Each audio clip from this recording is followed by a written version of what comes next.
3 livros, 3 heróis, 3 histórias, 3 cidades e 3 conceitos de verdade. O primeiro livro chamava-se A Odisseia, escrito mais ou menos 800 anos antes de Jesus Cristo, 700, 800 anos antes de Jesus. É um livro de uma lenda grega, e ele conta a história de um herói, cujo nome era Ulisses. É um livro famosíssimo, faz parte da literatura clássica.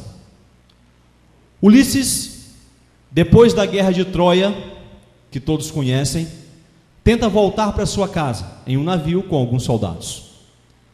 Pelo caminho ele encontra muitas dificuldades, e uma das coisas mais curiosas no livro A Odisseia é o momento em que Ulisses ouve o canto das sereias. Havia uma lenda de que seres, da metade para baixo peixe, da metade para cima mulheres lindas, apareciam aos marujos e cantavam nos mares, e eles então enlouquecidos saltavam dos navios, e essas lindas mulheres se transformavam em grandes monstros e devoravam aqueles homens. Isso é uma lenda. E quando o navio de Ulisses deveria passar pelo local onde as sereias habitavam, segundo a lenda, todos os soldados taparam os seus ouvidos com cera de abelha. Mas Ulisses queria de todas as formas ouvir o canto das sereias, mas não queria ser morto. Então ele pediu aos seus soldados que o amarrasse no mastro do navio, e eles amarraram Ulisses no mastro do navio com os braços para trás. E quando o navio passou pelo local onde estavam as sereias, elas cantaram, e Ulisses sentiu vontade de se atirar no mar, mas não se atirou porque estava amarrado ao mastro. E assim Ulisses, segundo a lenda, foi o único homem capaz de ouvir o canto das sereias e não ser devorado por elas. Toda a viagem de volta para a casa de Ulisses é cheia de aventura. Ele está à procura de uma cidade, e o nome da cidade é Ítaca. É a cidade onde ele quer chegar. Lá está a mulher dele. E como Ulisses demora muitos anos para sair de Troia e chegar até a sua cidade, porque muitas coisas acontecem no caminho, as pessoas da cidade de Ítaca dizem que Ulisses morreu. E muitos homens trazem presentes e fazem propostas à esposa de Ulisses, mas ela permanece fiel até o final. E a história termina com Ulisses chegando em Ítaca, se reencontrando com a sua esposa, e é um final feliz para essa história. Essa história moldou o pensamento grego durante muitos anos, e as principais coisas destacadas nessa história é que a virtude de um homem está acima de todas as coisas, e a fidelidade de uma mulher está acima de todas as coisas. Mesmo que você ouça as coisas que esse mundo pode te oferecer, como Ulisses ouviu o canto das sereias, você tem que estar se apegado tão fortemente a alguma coisa para não ceder às tentações desse mundo.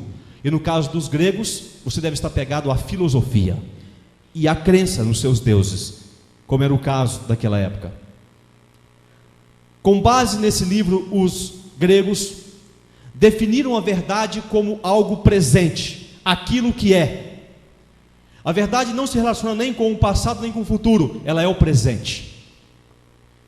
Eu só posso ser verdadeiro enquanto você me vê, enquanto eu estou na sua frente. Enquanto isso eu sou verdadeiro. Não importa o que eu fiz ontem, o que eu vou fazer amanhã, o que importa é o que eu estou fazendo agora. O segundo livro é chamado A Eneida, também da literatura clássica, porém não escrito em grego, escrito em latim. E nesse livro, A Eneida, Virgílio, o seu autor, conta a história de Enéas, que também é um soldado que sai da mesma guerra de Troia, só que esse não vai em direção a Ítaca. O propósito de Enéas é procurar uma cidade, um local, uma região, uma terra, para fundar uma nova cidade, que fosse uma cidade bela, bonita e honesta, com todas as virtudes que o homem pode procurar. E na viagem há coisas interessantes que acontecem. Uma delas é quando Enéas se encontra com a rainha Dido, que segundo a lenda era filha do rei de Tiro. E esse rei inclusive é mencionado no livro de Ezequiel, capítulo 26, 27 e 28. E foi do nome dessa mesma rainha chamada Dido que surgiu aquela marca famosa chamada Fai do Dido, que tem um homenzinho cabeludo com os olhos abertos e a boca aberta. Dido. E Enéas e Dido se apaixonam, mas depois Enéas abandona Dido para seguir o seu destino e Dido se suicida. É uma história impressionante. E até que Enéas chega a um lugar. E nesse lugar então ele quer formar a cidade de Roma, um lugar chamado Lácio. E ali ele vai fundar a cidade de Roma. Os descendentes de Enéas é Rômulo e Remo. Mas como o rei daquele local não gostava desses dois meninos, o rei os joga dentro do rio Tibre, um rio famosíssimo. Mas eles são salvos do rio por uma loba e são amamentados por duas lobas. Aliás, os dois meninos são amamentados por uma loba. Mais tarde são encontrados por um casal de camponês que termina de educá-los. E quando eles já são adultos, então eles voltam àquela região, eles matam o rei daquele lugar, e no ano 753 a.C., eles fundam a cidade de Roma. Esses livros que contavam essas lendas eram a base da história desses povos antigos. Enquanto para os gregos a verdade era aletheia, aquilo que está no presente, para os romanos a verdade era veritas, aquilo que aconteceu no passado. Rômulo e Remo, ou mesmo Enéas, era o símbolo da verdade para Roma, aquilo que aconteceu no passado. Há um terceiro livro, chamado o Antigo Testamento, cujos primeiros 5 livros os judeus chamavam de a Torá, o Pentateuco. E esse livro também conta a história de um herói. E a história desse herói é a história de Jesus. Algumas pessoas pensam que o Antigo Testamento não fala de Cristo, mas o Antigo Testamento é a história de Jesus Cristo. Desde o primeiro capítulo, o primeiro versículo, até o último capítulo e último versículo do Antigo Testamento, há uma promessa do Messias que deverá vir a esse mundo.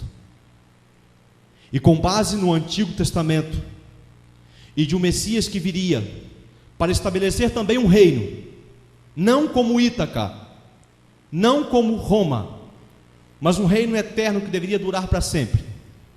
Com base nas profecias do Antigo Testamento, os judeus desenvolveram um conceito de verdade, emuná, aquilo que virá. Dessa forma nós concluímos na introdução da mensagem de hoje, que para os gregos a verdade estava no presente, para os romanos a verdade estava no passado, mas para os judeus a verdade está no futuro. E a base dessa verdade é a profecia bíblica, aquilo que vai acontecer no futuro.